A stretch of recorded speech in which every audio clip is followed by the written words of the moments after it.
The Pink Pulpits Podcast, the gospel according to her. The Pink Pulpits Podcast explores the living, learning, and leading of women in the 21st century. How does the modern woman handle the world the gospel way? This podcast is for women in ministry, women surrounded by ministry, and so many more. Join us weekly on Saturdays at 6 p.m. for the Pink Pulpits Podcast, the gospel according to her. Hey ladies, welcome to the Pink Pulpit Podcast, and I am your host, the faith chick, Lady Nicole Green. My prayer is that you have had a holly jolly Christmas. Yeah, have you? As you all know, we are in the Christmas holiday, and I know you're probably out hanging out with your girls, or you're just a boatload of your friends and family, and you're like, hey, I just want to check and see what you're going to be talking about. Well, I decided just to give you an encore presentation. You know, one of those like feel good, like really sticking to you, that gave you some bullet points to tell you this is what you can do to transform your life and to really live a faith life on steroids. So lock in to this episode, and I'll see you on the other side. Again, Merry Christmas, and make this the rest of the year the best of the year. Hey everybody, welcome to the Pink Pulpit Podcast. I'm so excited about our episode today. And this is the gospel according to her, for women, by women, that are transforming the pulpits of your lives. Hey beautifuls, it's your girl Lady Nicole, and I am the faith chick. And I want to welcome you guys back to, I believe, a great conversation where women really are, we're preaching, we're teaching, and probably prophesying to the pulpits of everywhere that we stay, live, move, and have our being. Whether it be the marketplace, ministry, mentoring, or making major moves in destiny. And today, man, we've got a conversation, and we're talking about something that I believe tries to rob our lives. Try to rob from us each and every day, every chance it gets. And something that the enemy hopes you'll never have access to. Because if you ever do, you become seriously dangerous and emotionally unstoppable. So today's episode is titled, da, da, da, da, say it with me, Choose Joy. Because God has already provided the ability for you and me to be happy. Because if you choose it, life can try to make you not choose it, because it will hand you disappointments, heartbreak, heaviness, betrayal. Am I talking to anybody? Sadness, confusion, and discouragement. But ladies, you've been given a supernatural option, a divine override, if you will. It's a holy reset button. And Acts 26:2 says, I think myself happy, which really means joy is not just an emotion, it's a decision, it's a posture, and a spiritual strategy. And you know, I'm always looking for a spiritual strategy. So today, I want to dive really deep into what I believe are 4 powerful pillars to choosing joy. We're going to talk about you have a choice. And what are you choosing? And then why choosing joy really matters. For a lot of people saying, okay, you choose it, but then how to actually activate joy. And then if I choose it and I activate it, what will joy do for me, for my life? I want this episode to encourage you, to ignite you, and push you to choose joy intentionally, not accidentally, not on the side, not coming past it, not circumstantially, not emotionally, but by covenant. So let's get into it. Before we talk about how to choose joy, I need for us to really remind ourselves that joy isn't random. It is biblical, it's spiritual, and it's intentional. Psalms 118:24 says it this way: This is the day that the Lord has made. We will rejoice and be glad in it. Can I say this? Every Sunday before I go into our production meeting, I say this to my entire, we're calling them the elite team, the elite Emmaus team. Our leaders, those that have decided, hey, I'm going to give my time and my talent to the kingdom of God. And I say, let's say this is the day. And they say that the Lord has made us. I will rejoice. And they say, and be glad in it. And I say, because he has made us glad. Not might, not if the day behaves, not if people are nice, but it says we will. That's a choice. Nehemiah 8:10 says, the joy of the Lord is your strength. So if the enemy can steal your joy, he can steal your strength. Philippians 4:4 says, rejoice in the Lord always. And again, I say rejoice. God doesn't repeat himself for no reason. I always tell people when God says something, he means it. And he's not obligated to repeat himself. But when he does, I think he's really trying to emphasize the point that joy requires reinforcement. Okay, let's walk this out. You do have a choice. Get it in your mind, get it in your heart right now. And in Acts 26:2, I just said, I think myself happy. Deuteronomy 30:19 says, choose life. Psalms 42:5 says, why art thou cast down, O my soul? Hope thou in God. Joy is not a personality trait. Joy is not a mood. Joy is not determined by the season that you're in. Joy is not dictated by people. Joy is a decision of alignment. When Paul said, I think myself happy, he was literally on trial. He was literally on trial for his life, in chains, under pressure. But his mindset wasn't locked up. Hear me today. Life will give you reasons to be sad, but God has given you permission to choose life, to choose joy. Joy is the kingdom's rebellion against circumstance. Can I say that again? If you want to be a rebel, because everybody want to be a rebel right now, rebel in this thing where you are coming against the circumstances and you're going to choose joy. David talked to his own soul and says, why are you cast down? Hope in God. He's talking to himself. And I'm talking to you today. He chose what his soul would agree with. And your joy is your jurisdiction. Your joy is your responsibility. Can I say that again? It is your responsibility. My husband said it was years ago. This was years ago. I've been married now 26 years, right? Okay, y'all know what I say. I don't look a day over 30, but I digress. And one day we were just talking, as husbands and wives do, and I was saying to him, I said, hey, babe, do I make you happy? I don't even know why I would maybe ask him that question, but we may have been a couple of years in. And he said, you don't have the power to make me happy. And I kind of was a little taken back. I'm like, who is you? What? And he was saying, Nick, I love, yes, you make me happy. Yes, being with you brings me a joy. But I'm not going to make my happiness your responsibility. My happiness, my joy is my responsibility. And today I want you to understand that your joy is your ministry to yourself. When you wake up, before you grab your phone, you got to say out loud, today I choose joy on purpose. And then you got to speak to your soul like David did and say, joy starts as a decision before it becomes a feeling. So if I can choose it, there must be a reason God told you to.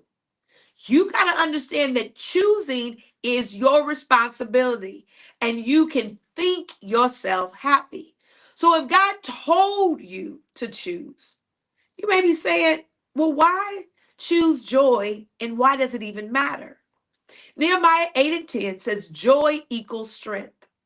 Proverbs 17:22 says a merry heart does good like medicine. John 16:22. I love because there's so much scripture about joy. Your joy no man takes from you. Joy is not optional. It's medicine. It's protective. It's spiritual armor. Joy makes you resilient. Joy keeps you from collapsing. Joy is what keeps your heart soft and your faith strong. A sad heart is a vulnerable heart, and a joyful heart is a fortified heart. That's why Jesus says, no man can take your joy. Notice, he didn't say no one can take your happiness, because happiness depends on happenings. You need to tweet that out, send that out, because happiness really depends on what's happening around you. But joy depends on Jesus. Write this someplace visible and say, my joy is not up for negotiation. My joy is not up for negotiation. So when someone tries to irritate you, aggravate you, or frustrate you, pause and say, I refuse to surrender my joy. Okay, you saying, Faith Chick, Lady Nicole, but how do I actually do this? Okay, good question. Let's dive into it. How do you activate joy? Isaiah 61:3 says, the oil of joy for mourning. It says, I put on the garment of praise for the spirit of heaviness. Psalm 16:11 says, in his presence is the fullness of joy. Habakkuk 3:17-18 says, yet will I rejoice. Joy is not found, joy is activated. Here are the 4 activation switches that I believe will help you activate the joy in your life. 1, praise activates joy. Isaiah 61:3 says, it gives God the garment of praise for the spirit of heaviness. So you feeling heavy, put on the garment of praise, and that's going to activate joy. You got to be a praising woman. Heaviness can't stay on a woman that's a praising woman. And then 2, you gotta have the presence activates joy. Psalm 16:11 says, in his presence is the fullness of joy. You cannot sit with God and stay heavy. You can't be in his presence and feel down. And then you got to recognize that perspective activates joy. Habakkuk said it this way: if the fields don't produce, even if everything looks empty, yet will I rejoice.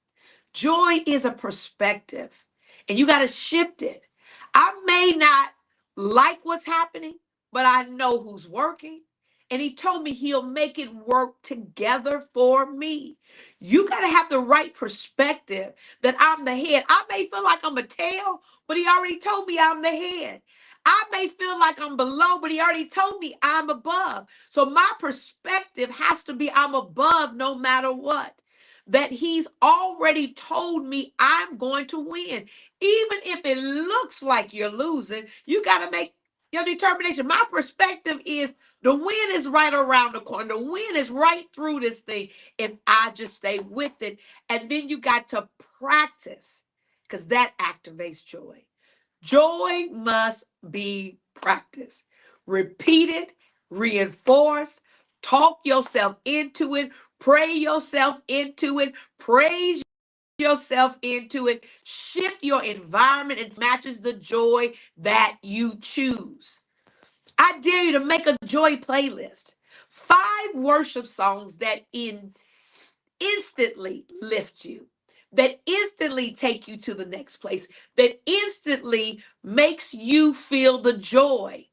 And then, I used to watch, I think Oprah way back in the day, she talked about having a joy journal. Each night, before you close your eyes, go to sleep on joyful thoughts. Write down 3 things that God did that blessed you. Practice a joy moment when you wake up, and when you lay down, you put 3 joyful things that happened that day.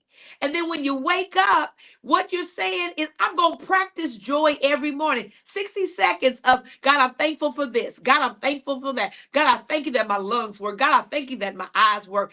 I thank you, God, that you gave me a new day, a day I ain't never seen before, a day that I don't know what you have in store, but I know you got great things. And then worship. God, I thank you for being the God that performs miracles. I thank you for being the great I am. I thank you for being a promise keeping away. You can't be down saying that. You can't be distraught saying that. Once you choose it, What will it do for your life? Let me just seal this for you. What joy will do for your life is this. Romans 15:13. The God of hope fill you with all joy. It's a fruit of the Spirit from Galatians 5:22. And then Psalms 35 says, weeping may endure for a night, but joy comes in the morning. Joy is not cute, but joy is powerful. Joy is a stabilizer to your emotions. Because in Romans that 15 says, God fills you with joy. Filled women don't leak emotionally. Can I say that slow and fast? Because y'all is leaky. You got some leaky women up out in these streets. Every time something going on, you're leaking emotions everywhere. Just emotional, emotional, emotional. And you got to choose joy and stop leaking all over the place. What was that? It was a movie. And oh, well, I probably shouldn't even say it's Stan with the little alien. And every time the alien would do something, he would leak stuff. Yeah, what's it called?